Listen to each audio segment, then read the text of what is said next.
عن كعب بن أجرة رضي الله عنه قال قال رسول الله صلى الله عليه وسلم احذروا المنبر فحذرنا فلما ارتقى درجة قال آمين فلما ارتقى الدرجة الثانية قال آمين فلما ارتقى الدرجة الثالثة قال آمين فلما نزل قلنا يا رسول الله صلى الله عليه وسلم لقد سمعنا منك اليوم شيئا ما كنا نسمعه قال إن جبريل عرض لي فقال بعد من أدرك رمضان فلم يغفر له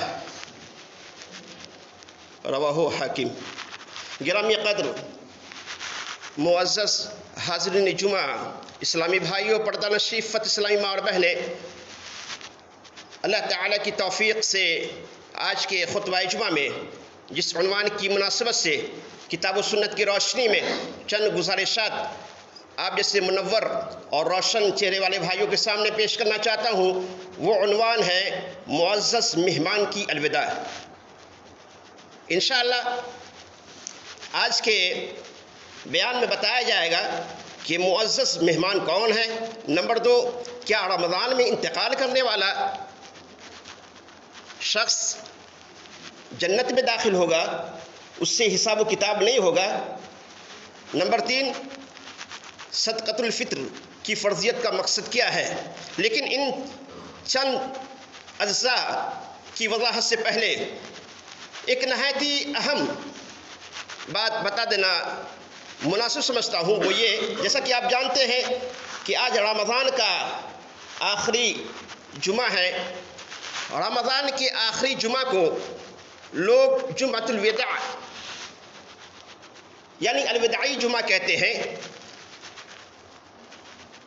اور اس جمعہ کو الوداعی جمعہ سمجھ کر لوگ آذان جمعہ سے پہلے مسجد میں آنا، مسجد میں پہنچنا اور اپنے علاقے کی مسجد کو چھوڑ کر دوسری مسجد میں نماز جمعہ کے لیے جانا عام جمعہ کے بنسبت زیادہ اجر، زیادہ ثواب کا باعث سمجھتا ہے۔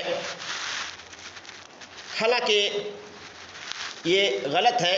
نمبر 1، جمعۃ الوداع یعنی الوداعی جمعہ یہ شریعت سے ثابت نہیں ہے۔ اس جمعہ کی یعنی رمضان کی آخری جمعہ کی الگ سے کوئی اللہ کے نبی صلی اللہ علیہ وسلم نے فضیلت بیان نہیں کی ہے، بلکہ رمضان کا آخری جمعہ بھی جسے لوگ الوداعی جمعہ کہتے ہیں رمضان کے دیگر جمعہ کی طرح ہے۔ لہذا رمضان کی آخری جمعہ کو الوداعی جمعہ سمجھ کر نئے نئے کپڑے پہننا اور آذان جمعہ سے پہلے مسجد جانے کا صرف اس جمعہ میں اہتمام کرنا یہ غلط ہے۔ نمبر 2،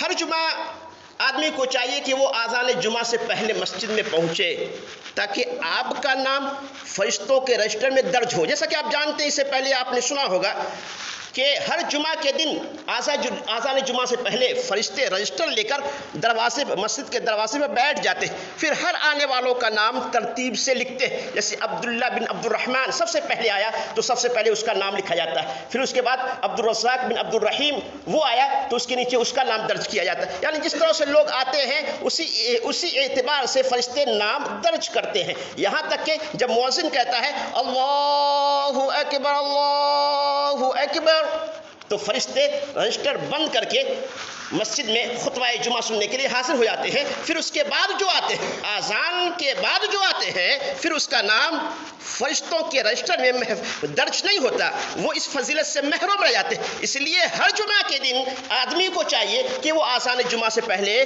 مسجد میں آئیں۔ آج کتنے ایسے خوش نصیب ہیں آپ میں سے جو آذان جمعہ سے پہلے مسجد میں آئے ہیں جن کا نام فرشتوں کے رجسٹر میں درج ہوا ہے؟ بہت کم ہی ایسے لوگ ہیں، اس لیے ہمیں چاہیے کہ ہم اس کا خیال رکھیں۔ تیسری بات یہ کہ رمضان کی آخری جمعہ کو الوداعی جمعہ سمجھ کر اپنے علاقے کی مسجد کو چھوڑ کر دوسری مسجد میں ثواب کی نیت سے نماز پڑھنے کے لیے سفر کر کے جانا یہ باعث ثواب نہیں ہے بلکہ باعث گناہ ہے۔ یہ گناہ کا باعث ہو سکتا ہے، کیونکہ اللہ کے نبی صلی اللہ علیہ وسلم نے ارشاد فرمایا کہ روئے زمین پر صرف تین مساجد ایسی ہیں جہاں آدمی ثواب کی نیت سے سفر کر کے جا سکتا ہے۔ ان تین مقامات کے علاوہ، ان تین مساجد کے علاوہ کوئی ایسی جگہ نہیں جہاں آدمی ثواب کی نیت سے سفر کر کے جائے۔ لوگ حاجی علی جاتے ہیں، گیٹ وے آف انڈیا جاتے ہیں، تاج محل جاتے ہیں، لال قلعہ جاتے ہیں، اور اسی طرح مرود جنجیرہ میں جو سمندر کے درمیان بیچ میں ایک قلعہ بنا ہوا ہے، اور اس قلعہ کے درمیان میں بیچ میں ایک تالاب ہے، اس تالاب کا پانی میٹھا ہے، میں نے بھی وہاں گیا ہے۔ تو اس طرح کے مقامات پر لوگ جاتے ہیں تو ثواب کی نیت سے نہیں جاتے، نہیں، بلکہ تفریح کے غرض سے جاتے ہیں۔ تو ثواب کی نیت سے سفر کر کے ان تین مساجد کے علاوہ کہیں بھی جانا یہ باعث ثواب نہیں، باعث گناہ ہے۔ وہ تین مساجد کون ہیں؟ صحیح بخاری صحیح مسلم کی حدیث میں اللہ کے نبی صلی اللہ علیہ وسلم آتے ہیں کہ ایک ہے مسجد حرام، نمبر 2 مسجد نبوی، نمبر 3 مسجد اقصی۔ ان تین مساجد کے علاوہ دنیا میں کوئی ایسی جگہ نہیں ہے جہاں بھی ثواب کے نیت سے جائے۔ اسی لیے شیخ ابن باز، شیخ ابن عثیمین وغیرہ نے لکھا ہے کہ جب کوئی حاجی مکہ آئے تو وہ مدینہ میں نبی صلی اللہ علیہ وسلم کی قبر کی زیارت کی نیت سے نہ جائے، بلکہ مدینہ مسجد نبوی کی زیارت کی نیت سے، مسجد نبوی میں نماز پڑھنے کی نیت سے آئے۔ جب مسجد نبوی میں نماز پڑھنے کی نیت سے آئے اور وہاں پہنچ جائیں تو 2 رکعت نماز ادا کریں، اور اس سے متصل نبی صلی اللہ علیہ وسلم کی قبر شریف ہے، وہاں جانے کے بعد نبی صلی اللہ علیہ وسلم کی قبر کی زیارت کریں، نبی صلی اللہ علیہ وسلم کی قبر کی زیارت کریں، حضرت ابو بکر کی قبر کی زیارت کریں، حضرت عمر کی قبر کی زیارت کریں، اور نبی صلی اللہ علیہ وسلم کی قبر کے پاس جا کے کہیں السلام علیک یا رسول اللہ۔ حضرت ابو بکر کی قبر کے پاس جا کے کہیں السلام علیک یا ابا بکر۔ حضرت عمر کی قبر کے پاس جا کر رضی اللہ عنہ ان کے قبر کے پاس جا کر کہیں السلام علیک یا عمر۔ تو معلوم یہ ہوا کہ جب نبی صلی اللہ علیہ وسلم کی قبر کی زیارت ثواب کی نیت سے کرنا جائز نہیں تو درگاہوں، آستانوں وغیرہ کا سفر کرنا کیسے جائز ہو سکتا ہے؟ تو بہرکیف معلوم یہ ہوا کہ آج کا جمعہ یہ کوئی الوداعی جمعہ یا خاص جمعہ نہیں ہے، اس کی کوئی خاص اللہ کے نبی صلی اللہ علیہ وسلم نے فضیلت نہیں بیان فرمائی ہے۔ تو آج کے خطبہ جمعہ کا عنوان ہے معزز مہمان کی الوداع۔